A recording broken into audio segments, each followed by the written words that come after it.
Hello everyone and welcome back to the channel. Today we are going to be solving an IGCSE Enterprise past paper. This is paper 1 variant 1 of May-June 2024. You get a total time of 1 hour and 30 minutes to solve this paper. So let's begin. In order to answer all the questions, make sure that you read the appropriate insert first. Lynn and Rachel were enterprising when they set up and developed their e-commerce fashion store. State 2 stages of the enterprise process. Now, the enterprise process is something that we learned in Unit 2, and there are 6 stages to the enterprise process. However, they've only asked us to mention 2, and they don't have to be in order, so let's just write the first 2. Okay, now explain the difference between a need and a want. The difference between a need and a want is that a need is something that is essential to life, whereas a want is something that is desirable, but we do not actually need it. We can live without it. So let's write that down. Now explain one reason why an entrepreneur needs to adapt to the changing wants for a product. This is similar to what we learned in Unit 4 about emerging opportunities. It's important that an entrepreneur adapts to the changing wants and needs of the market. That way they can develop new products which meet the demand, or they could remove products that are no longer required. And they can even create competition by being ahead. So it's an opportunity for the enterprise if the entrepreneur is adapting to the changing wants of a product. Now you could say any of the points I've mentioned. What's important is that you get 1 mark for identifying the reason and then another mark for explaining it further. Now that's just one point that I've mentioned. Another point that I could write down is that entrepreneurs need to adapt to changing wants of a product to basically boost customer satisfaction, therefore gain good word of mouth. Just to clarify that this is 1 point, this is another point. So I'll be getting 2 marks for this if I write it down. And if I write this down, then I'll get 2 marks for this as well. You don't have to write both. You just have to write one of these. Now, explain how you used 2 enterprise skills in your enterprise project. Use an example to support each answer. Now, enterprise skills is a topic that we covered in Unit 3, and there are just so many skills that we could mention. For example, we could mention delegation, problem solving, self-confidence, resourcefulness, innovation, taking initiative. So really any of the 16 that are mentioned in my notes. Again, if you want the notes, I'll link them down in the description, and you can have those open whilst you're solving past papers just to get a good practice. Now to answer this question, I'll be using a hypothetical enterprise project, something that's a bit more common, so maybe a partnership that makes bracelets. So the first skill that I'm going to mention is problem solving and just how I use that in this hypothetical scenario. For the second skill, I'll be using innovation, because that is also something generic that I think everyone must have used. Now again, you don't have to write exactly these 2. There is a list of 16 enterprise skills, which I'll show on the screen right now. And you can just choose whichever one you think that you did and write your answer according to that. What's important is that you mention the enterprise skill and then how you applied it. There's no need to write a long answer. This is only 2 marks per enterprise skill, so keeping it short and simple is completely fine. Okay, question 2. Lynn and Rachel have very different attitudes towards risk, but they both agree on the need to comply with regulations. Select the most appropriate word from the list below to complete each of the sentences about laws and regulations. Now, part A over here is under legal obligations in Unit 4. But the question itself is quite easy. So laws and regulations are established by a government, and if an entrepreneur develops a new product, it can be protected with a patent. Now, in case you don't know, a patent is basically a license. So basically, if an entrepreneur develops a new product, they patent it so that no other company or no other entrepreneur can steal their idea, steal their product, and make profit off of it. Explain Lynn's attitude to risk. Use an example from the case study to support your answer. Now, attitudes towards risk is something that we learned in Unit 4, and if you read the insert, you'll find that Lynn is a risk keen, which is somebody who is willing to take all risks. To get the 3 marks, you have to first mention her attitude towards risk, what that means, and then an example from the case study. So this is how you could phrase the answer. Okay, now let's move on to the next question. Explain Rachel's attitude to risk and use an example from the case study to support your answer. Again, this is very similar to the last question, except this is about Rachel. Now, if you read the insert, you'll find that Rachel's attitude towards risk is a risk reducer, which means she limits the likelihood of the risk before taking it. So let's phrase our answer. Now, if you do read the insert, you could be confused whether Rachel is a risk reducer or a risk averse, which means that she does not want to take risks. As long as you provide a good example as to why you think that, you will get the mark. So you could mention that Rachel is a risk adverse because she didn't want to take the risk of making a new product. Either way, you'll get 3 marks as long as you provide the attitude towards the risk, what that means, and an example. Okay. Explain one possible impact on an enterprise if potential risks are ignored. This is like step 2 or 3 of risk management. To answer this question, we can take any category of risk that we've covered in Unit 4 and write our answer based off of what would happen if we ignored that risk completely. So you could lose money because of a risky investment, or you could lose customers or even workers if you ignore health risks or stuff like that. Any is fine as long as you identify an impact and an explanation.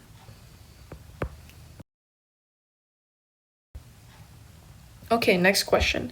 Lynn and Rachel negotiated a loan from their parents to raise the finance needed to buy clothes to sell online. Define the term loan. There's no written definition of this term because of how common it is, and I think everyone knows what a loan is. But if you don't, that's fine.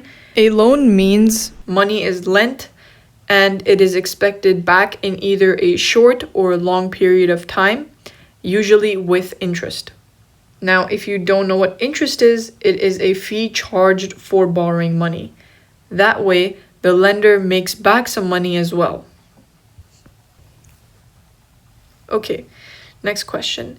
Explain one disadvantage to Lynn and Rachel of using a loan from their parents to raise finance. Now, since Lynn and Rachel took the loan from their parents, this opens up a few more examples of disadvantages to taking a loan other than the ones that are already there. So, for example, if they do not pay back the money, that could deteriorate their relationship with their parents.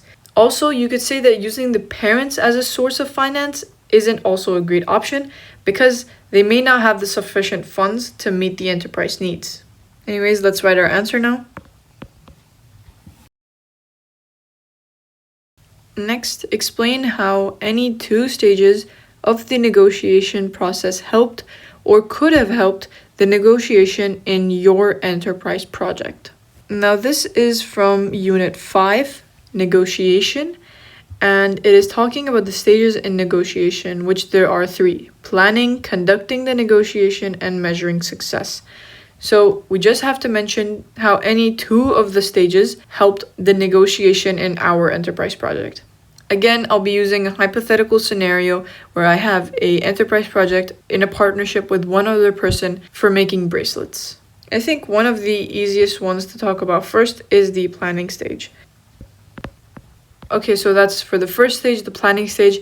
I wrote that if I pre-planned a few more counter arguments for the negotiation with my supplier, I would have been able to convince him to lower the prices. So here I would get 1 mark for mentioning planning, which is the first stage.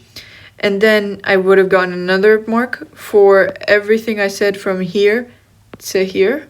And then I would get another mark for everything I said from here to here. And basically that's how I would have gotten 3 marks for the first stage. Now we can take the third stage or the second stage to write about. I'm going to take the third stage. Okay. One thing I would really like to point out is that when you're answering your questions, make sure that what you're writing is the truth and that it does actually align with what you did and what you've written for your component 2. Now let's move on to question 4. Lynn and Rachel needed funding to buy clothes to sell online. Explain one reason other than buying raw materials why finance was required in your enterprise project. Now, in my hypothetical business, I could have spent the finances on paying bills, paying rent, purchasing new equipment. Let's say for the bracelets, I needed a bracelet tray or a machine that helps me make the bracelets. Anything really works. I could actually also write about marketing, which is what I'm going to do. Okay, that's a good answer. Again, you could write anything as long as you identify a reason why you needed the finance and then you explain it. Calculate using table 1 the total cost for 1 year of option 2, producing their own range of clothes. Show you're working. Now, calculating anything is, of course, going to come under Unit 6, Finance. Now, we already know the formula for total cost, which is total variable cost plus total fixed costs. And before we start solving this, let me quickly bring a screenshot of table 1 here. Now, if you see over here in option 2, all the costs have been given as per the month.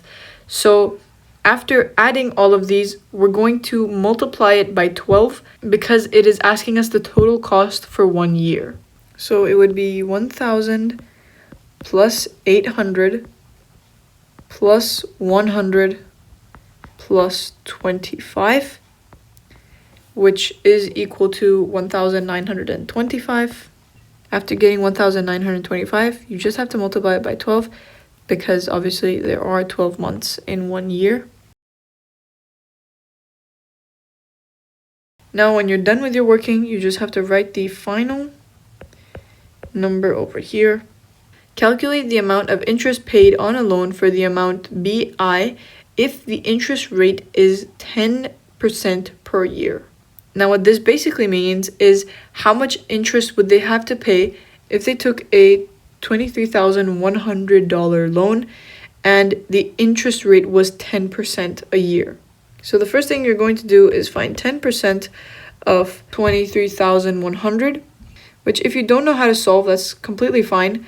You just take the interest rate, divide it by 100, and then multiply it by the amount, which is going to be 2,310. You can write that here as your final answer. Explain one reason why financial records are kept by an enterprise. Now, this is again under Unit 6, Finance. And there are many reasons as to why we need financial records. You can use the example of the importance of specific financial records to write your answer as well. So you could mention forecasting or taxes, and then follow that with a good reason as to why we should do those things. Another answer could also involve legal obligations. We could write any of these as long as we provide an explanation as well. Okay, now let's move on to the next question. Question 5. Rachel started her research by analyzing customer comments and complaints. Lynn relied on an interview with a fashion designer and the internet for her research. State 2 disadvantages of interviews as a method of research. Now, this is under Unit 8, Market and Customers. Interviews are a primary method of market research. You can find the advantages and disadvantages of interviews listed in my notes, along with all other primary and secondary market research methods. So interviews are time-consuming, expensive, and require skilled interviewers. But of course, you only have to mention 2. Explain one reason why it is important that an e-commerce enterprise deals with complaints quickly. Now, if you want to answer this question, you must have a general understanding of what e-commerce enterprises are. They're enterprises that are run on websites. To answer this 3-mark question, you have to identify a reason, explain it, and then provide an application of the e-commerce enterprise. So basically, your answer could look something like this. Alright, I think that answers the question. Now let's move on to question 5, part C. Justify one suitable method of marketing communication for an e-commerce enterprise. Now, marketing communications is a big topic in Unit 8, but of course there are some methods that would not be suitable. For example, posters or leaflets. Since they're expecting customer attraction online, it would make more sense for them to be marketing digitally.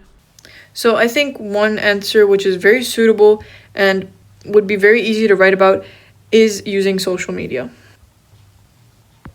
Other answers could also include getting sponsorships or doing viral marketing. Any of these methods would be fine as long as you identify a method, explain how it's suitable, and then give the application to the e-commerce enterprise. Explain one source of help and support suitable for Lynn Rachel's e-commerce enterprise other than an enterprise consultant. Now, help and support is Unit 9, help and support for an enterprise, and it goes on to differentiate informal and formal sources of help and support. But since this is a 2-mark question, we don't need to dissect all of that. We could go for teachers or business networks, charities, financial institutions, even the government. So as long as we provide a source and then explaining how that source is suitable, we'll get the 2 marks.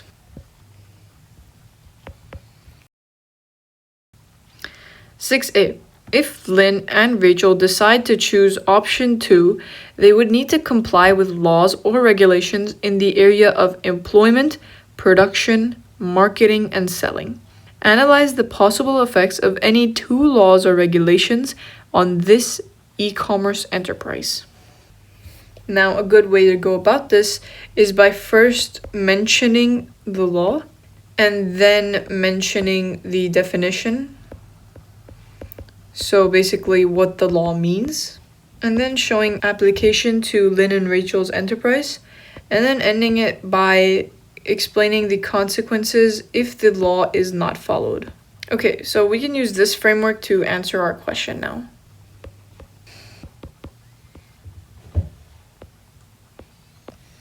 Okay, so this is the first part of my answer, which is about employment laws. Next, I'll be answering according to marketing and selling laws. I'll be writing the next part of my answer in a different color, just so that it is easier to differentiate. Okay, I went over the line a little bit, but having 1 extra line is completely fine and honestly expected in this question. Now feel free to pause and read the way that I've structured this and try to answer on your own with a similar structure. Next is part B. Lynn and Rachel were considering 2 enterprise options: adding a clothing alternations service to their website and producing their own range of clothes. Evaluate which option you believe would be most suitable for Lynn and Rachel. You should consider the benefits and disadvantages of both options in your answer. Now this is a 15-mark question, which means we have to answer it similar to the way we answered the last one. However, we have to add evaluation, which means with a conclusion. Now there's 2 ways you can go about this. Either by talking about how option 1 is better than option 2, or talking about how option 2 is better than option 1. Now you can answer this question based off of however you feel like, but in my opinion, option 2 would have been a better option if there were less risks, which makes me believe that option 1 is the better idea. However, to answer this question, we have to give advantages and disadvantages of both. Now this is how I have structured the advantages for option 1. I'm going to follow this up with the disadvantages of option 1. Okay, so this is how I have structured the positives and negatives of option 1.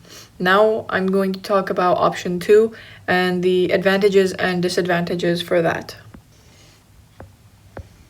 Now this is how I have phrased the advantages for option 2. Now I'm going to move on to listing the disadvantages on the next page. Now this is how I have listed the disadvantages for option 2. The only thing left now is to state the conclusion in order to obtain a high mark. Now up till this point, our answers will be quite similar, as the conclusion is the only thing that will be very different. I'm going to write the conclusion in a different color just so that it is easy to differentiate. Okay, so that is the conclusion. Of course, you could add more depth to yours, but I think I've added enough depth in the rest of my question that the conclusion can be something a bit more short. Now let's move on to question 7. Question 7 is always going to be about your own enterprise project, which is why I highly recommend skimming through your component 2 before your test, just to make sure that you aren't writing something else whilst you experienced something else in your enterprise project.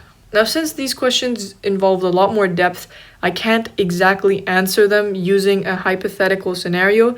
So instead, I'll just give you a good structure on how you can frame your answers. Now, when you're writing one of these questions, it is important that you mention what your enterprise project is whilst answering the question, because again, this is a 10 and then a 15 mark question. So maybe give a very small introduction of what your enterprise project is, and then name the PEST factor that you want to talk about. So PEST stands for political, economical, social, and technological factors, and is mentioned in Unit 4.